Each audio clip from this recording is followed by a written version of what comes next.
Hi guys, and welcome back to some more Cinders. If you... Ooh, that was a bird. If you remember, or even if you don't remember, we're still doing it. We're going to go see Madame Guide about getting a dress and a ticket to the ball. And so let's face it, Lady Camosta hasn't really gone a very clean way to get tickets. I wonder if Madame Guide is at a store. Hope she isn't in trouble with the townsfolk again. That brazen simpleton! It's Camosta, I better hide. A craftsman he calls himself, a man of trade. If it were up to me, he'd be out of business. Vulgar cretin. Need more time, my lady. Can't be done, my lady, idiot. I need to find another tailor, a good one. How could he be so incompetent? He saw how important this is. He said he needed more time, but there's a whole night he could spend working on these corrections. Yeah, a night for every single person who's having this issue. People are so brazen these days. Or maybe they just have private lives with normal families. What was that? Oh, I was just cursing at the state of modern society and how merchants and craftsmen and all sorts of other people are just not what they used to be in the past. When they were all extremely skillful, cheap, humble, polite, dedicated to their work, and always eager to help a lady in need. I really hope that wasn't irony, girl. You know how I don't... No, of course. Alright, it's clear. Looks like they weren't that lucky with the dresses in the end. Never mind that, I need to go to Guide's. So go. She's not here. Hello, are you here, Guide? I couldn't call her Madame Guide, it's weird just calling her Guide. Need your help. I made up my mind and I know what I must do. Hello, Cinders, please calm down. But I'm so excited. There's no need to hurry so much. I was expecting you anyway. So the good folk of the town are right. You are clairvoyant. Oh yes, my third eye pierces through the veils of secrets and lies with the arcane blade of logic. At least the townsfolk find it hard to be arcane. What? Find it to be arcane. Okay, yep, you use logic and the townsfolk think that you're magic because you use logic. I know about the masquerade tomorrow and I saw Camosta scuttling through the town. So what is it exactly you've made up your mind about, girl? So you know that Camosta wants her daughters to attend the grand ball. She wants the event to raise family statuses in society. Yes, I've gathered as much. She also wants me to stay at home. She says we all have our part to play and mine is to clean the house for the future distinguished guests. That is not surprising. She knows you'd upstage your sisters with little trouble. Maybe she does. It doesn't matter. I just need to go. I need to get to the palace. I'm sick of tired having to give up my dreams all the time. I want freedom and I want a bit of space to myself. I deserve it. I want Camosta and daughters to finally see me as an equal. Besides, I think it's going to be magical tomorrow and I get to meet the prince. And a little fairy tale of my own. Laugh at me all you will, but I really need that. I start to feel as if Camosta's robbed me of everything that's magical, beautiful, or fun about life, and then replaced it with constant worry and competition. I need to prove to myself that those things can still happen, that I'm not as broken as her daughters. Besides, that's only the beginning. After the ball, my life is going to take a turn. Things will change. You sound very convinced. May I know exactly how you're going to make this change happen? Unlike all the other young girls unhappy with their lives. I sort of hope that you could help me with the details. But I basically have two routes of action that I could take. I could try to escape the town and start all over, or I could take control of the house from Camosta's hands. Indeed you could, but why limit yourself? Why not become the queen? Yes, that's an option too. Since I'm going to the mall, I might as well win the prince's heart. I can see you smirking, but I assure you I'm serious about all of this. That you are. It's heartwarming to see you so confident about your plans, Cinders. You have much of your mother in you. There were times when she was very determined to act against all the odds as well. Is that how you see my situation? Am I throwing myself against the high tide? How I see your situation matters little, both to you and your situation. Points of view are nothing more than what they are, points from which things are seen, never the things they are themselves. It's always easier to learn about a point of view rather than a thing. More often than not, things remain secret, they are uncertain. One thing is certain, choice. What is your goal? I told you I want to finally break free and... Yes, and you gave me 3 possible routes. How could you make that happen? About how you could make that happen. But at this point there aren't any better than Miller's daughter's bedtime dreams of becoming a circus acrobat. If you're serious about it, you need to decide what it is exactly that you want, and then maybe I can help you form an actual plan. What I really want... Oh, it's going to be one of these...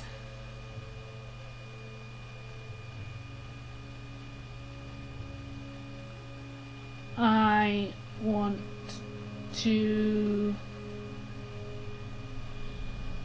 This is difficult. This is a difficult one.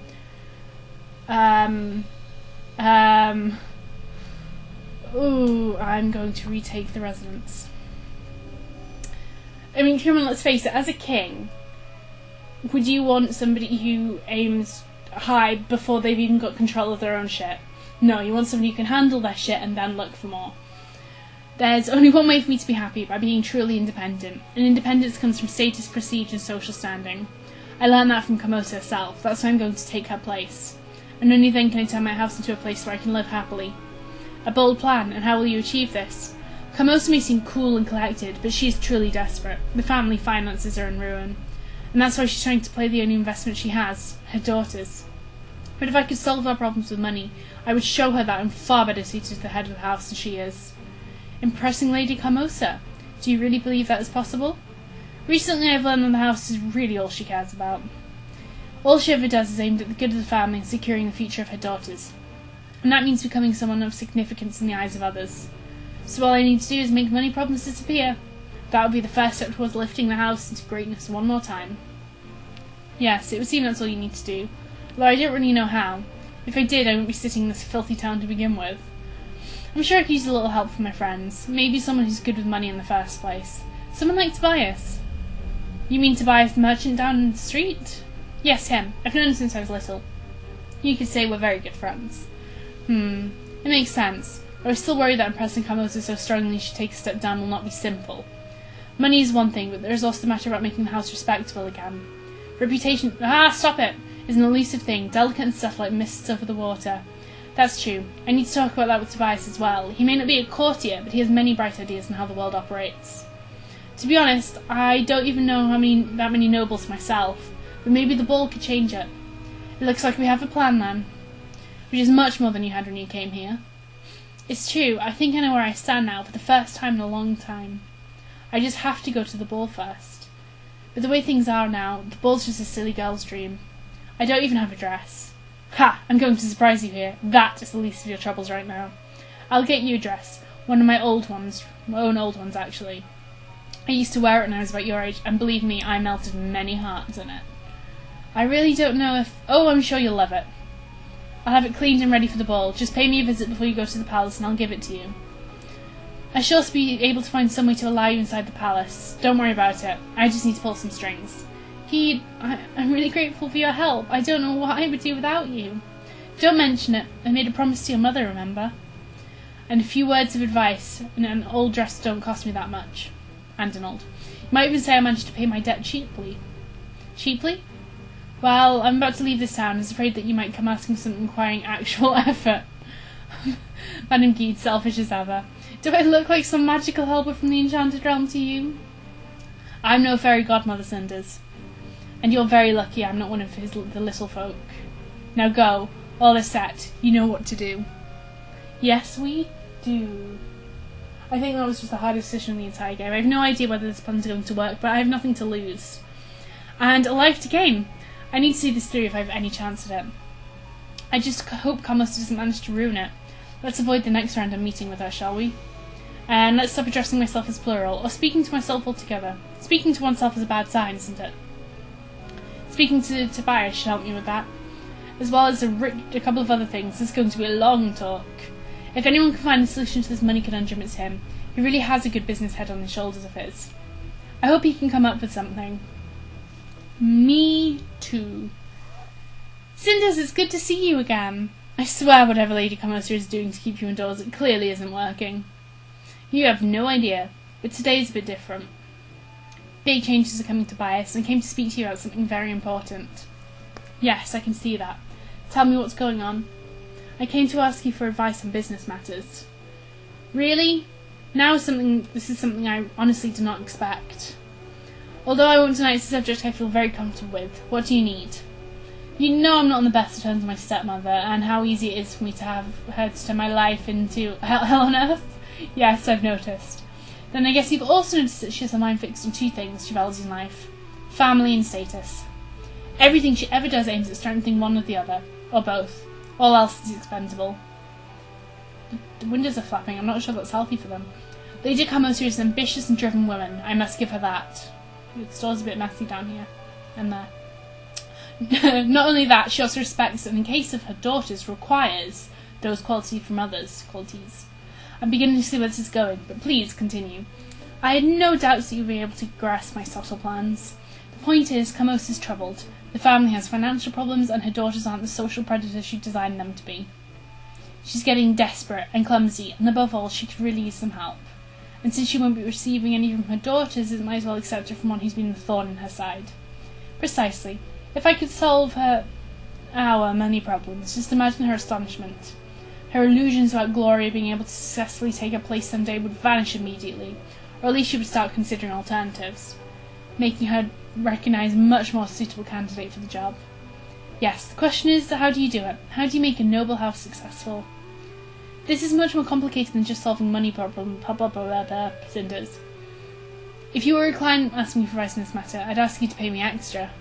Let's talk about that when I'm a lady of the newly restored powerful house, shall we? Yes, let's.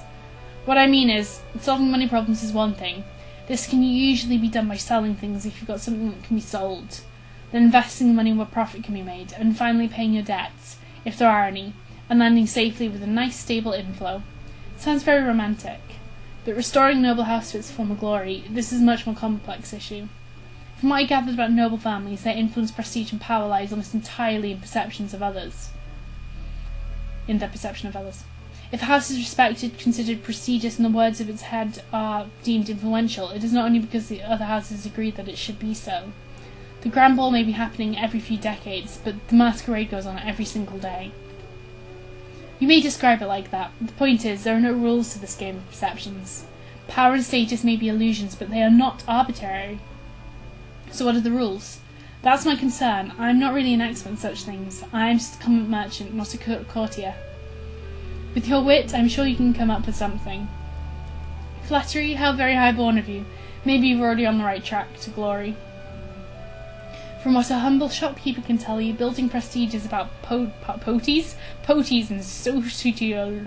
Then I can't say poties and then the rest of that in the same frame as poties. Also having the right kind of people visiting you on a regular basis so that you can be described as friends of the family. So I guess being friends with the prince might be considered an asset. Now, princes aren't very fashionable this season. I'm hearing dukes and viceroys are all the craze nowadays. Wait, you're serious? Of course I am. Think about the ball. If I manage to get inside and speak to the prince, I'm sure befriending him will be difficult. You know, because he doesn't have his own opinions. But how will you get inside? Isn't that dangerous? Also, what makes you think he'll like you? I mean, not that you're not likable or anything, but what if he's relaxed, Tobias? Just think, this is my moment. It's probably my one chance in a lifetime to simply approach him and talk. I wanted to go to the ball anyway. I might as well use it to advance my plan. But there will be guards. It's a royal event. It isn't some party you simply crash. Trust me, I will have aid. Why did that sound so ominous? Also, just look at my options. It's the best chance I have to solve my money problems, impress Camosa, and finally change my life. I think you get too emotional about this. Try seeing it in terms of losses and gains. You're right. Of course you're right. I still think it's risky, but surely an opportunity not to be missed. If you can actually befriend the prince himself, then you should be on the right track, and I will invest in your store. It won't immediately solve your money problems, though. In time, maybe, if you play it right. You can gain honours and even some land of an actual monetary value. But to increase your chances and capitalise on the ball, you should follow up some parties of your own. Invite the right people, making a lasting impression. And that's the problem. Organising a posh party like that requires money I don't have. Yes, that's what I was getting to. To solve your money problems, you would need money. Social connections are only going to get you so far. Especially in the beginning. You don't want it to become a meaningless flavour of the month. Then I'm in a rut. I need money to make money, which I don't have. Preach it to the choir. I suppose this isn't going to be easy, otherwise Camosa would do it herself. Yes, however, you have one important asset she doesn't have, namely being acquainted with a certain prosperous merchant who would be willing to lend you the necessary amount of gold, but only under the condition that you'd be lady of the house. You would do that for me? I would, Cinders. You are my friend after all, and I value that more than money. Your plan sounds crazy, but if it works, it's your chance to finally set free. I would hate myself if I didn't at least try to help it. I don't know what to say, Tobias. I simply don't. Besides, I know you well enough to think your plan may just work. And in such case, I would expect some healthy interest once you get rich and famous. Yeah, don't worry. We would talk about the details once you get back from the ball. Tobias, merchants at the very end. What can I say? The store doesn't raise itself to prosperity by itself, you know.